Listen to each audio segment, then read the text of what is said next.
pues, zancadillas a los proyectos respaldados por el presidente Andrés Manuel López Obrador, esta Suprema Corte de Justicia de la Nación que está jugando un papel de opositor, así lo entiendo yo. ¿Cómo ves, Oriol?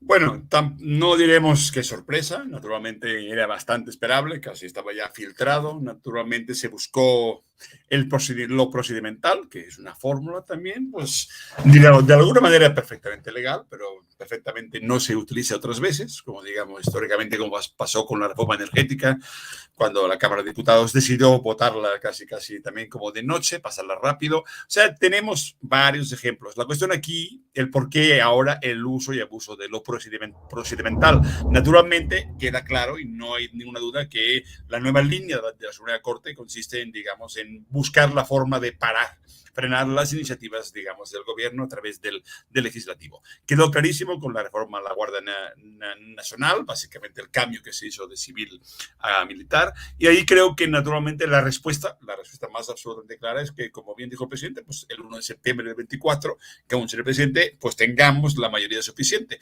tengamos un poco el plan C. Esa es la clave, y la segunda clave llegará al siguiente sexenio, donde muchos ministros tienen que irse. Finalmente, la Suprema Corte en todo el mundo, el tribunal final, digamos, el intérprete de la Constitución, es parte de un juego político. A ver, tantos años de un régimen neoliberal consisten en que básicamente, si uno se fija en quién va llegando a la corte, llega la gente afín a un grupo de poder.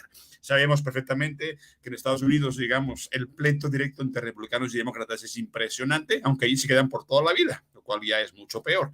En el caso de México son menos años, entonces se abre la posibilidad y entender que la utilización del lawfare, de la guerra judicial, aunque a veces se busquen motivos procedimentales que en algún caso pueden discutirse como abogados, es discutible, es obviamente una opción a discutir, pero la clave es que la idea es que todo se va a intentar frenar una tras otra. Entonces, qué bueno que por un lado tenemos un poder no elegido, obviamente, cuya función sí es garantista, pero que se ha utilizado siempre en función de la capacidad del poder político de manejarla o no manejarla. No vamos a ser, digamos, neutros o absurdos. Todos sabemos que el mundo de los abogados, el mundo de la ley, es un mundo donde se mueven las fuerzas de los poderes. Y, obviamente, como bien sabemos, en ese sentido ya la Suprema Corte está asumiendo esa función que realmente es nueva en México y para la cual la aplauden pues, de una forma impresionante. Por otro lado, si es procedimental, esta misma parte de plan B se puede volver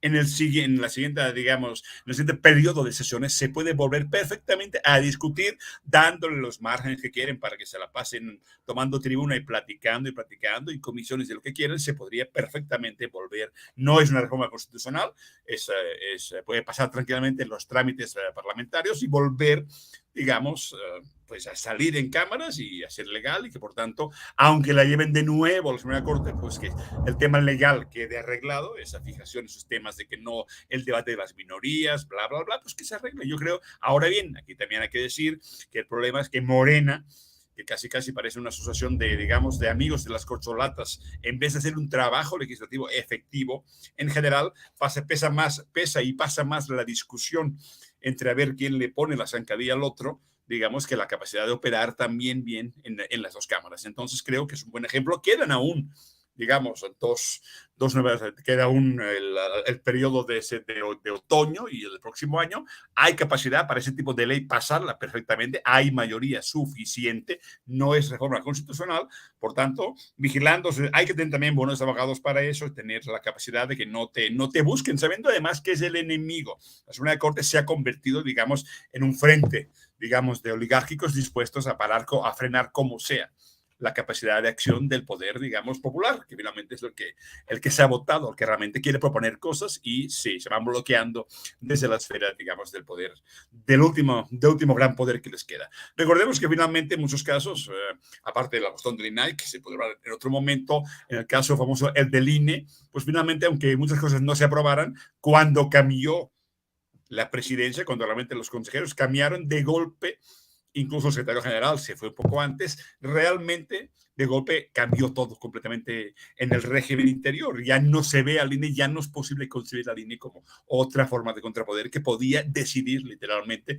quién era o no era candidato a gobernador, como pasó en el caso de Guerrero, digamos. Entonces, no hay que tampoco ponerse a pensar que es el fin del mundo. Es una muy buena idea porque también polariza de la forma exacta de pequeños poderes contra el poder popular. Y eso es muy importante porque en términos de oligarquía, de entender la gente que continuamente sus pequeños poderes del 1%, que siempre y constantemente usan organismos autónomos, tribunales, digamos, el caso de los tribunales de la competencia, que se convirtieron de facto en un poder literal para bloquear cualquier decisión soberana del Estado en cuanto a la reforma energética o eléctrica. Pero también sabemos, por cierto, que cuando cambiamos comisionados en la Comisión Reguladora de Energía, cambia y frenamos también realmente esa apropiación de los privados del sector eléctrico o energético incluso. Por tanto, lo importante es entender que la lucha continúa, que no acaba y que en el siguiente sexenio, y creo que ahí el presidente lo dejó bien claro, hay la posibilidad efectiva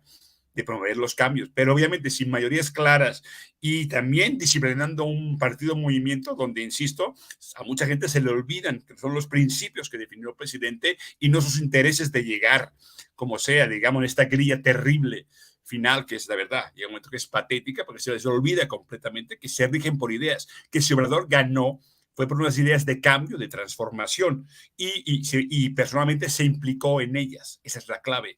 Ahí estuvo para eso, no estuvo para conseguir, digamos, su cancha de tenis en Los Pinos, digamos, una mejor posición personal o económica, sino por una transformación. Y a eso se jugó. Quien no entienda esa parte, y también los diputados y senadores tienen que entenderlo. Finalmente, el papel de Monreal, que ahora está contento por su voto particular, pero el papel de Monreal que ya no pinta nada, significa que realmente toda esa gente no son nada sin el proyecto. Creen, porque se fascinan en el espejo, son mitómanos. En la política la mitomanía pues casi es como natural, tienes mucho aplaudidor, mucha foca aplaudidora, y uno acaba creyéndose que la gente que aplaude es realmente por convicción. Pero si no hay lana, no hay aplausos. Solamente el político de verdad, con proyecto, con ideales, es capaz de saber a las buenas y a las malas, porque recordemos que Obrador estuvo también a las malas. En 2013 éramos 4 gatos contra la reforma energética, todo el mundo estaba cobrando feliz de la vida y algunos pocos solamente quedaron. Y esa gente que quedó, que siguió, que perseveró por ideales, es la que la gente ahora está votando y defendiendo.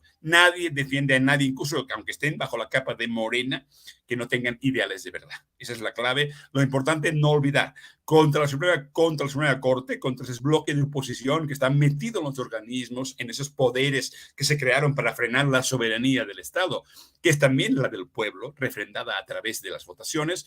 Contra esa gente es importante tener claro los ideales. También, porque, insisto, llevamos demasiado tiempo en el juego de las corcholatas y se nos olvida que si AMLO está ahí, es porque antes estuvo incluso a las malas, porque realmente hubo muchas malas con muy poca gente. Y los que estuvimos ahí, unos cuantos miles, digamos, lo sabemos y es importante recordarlo.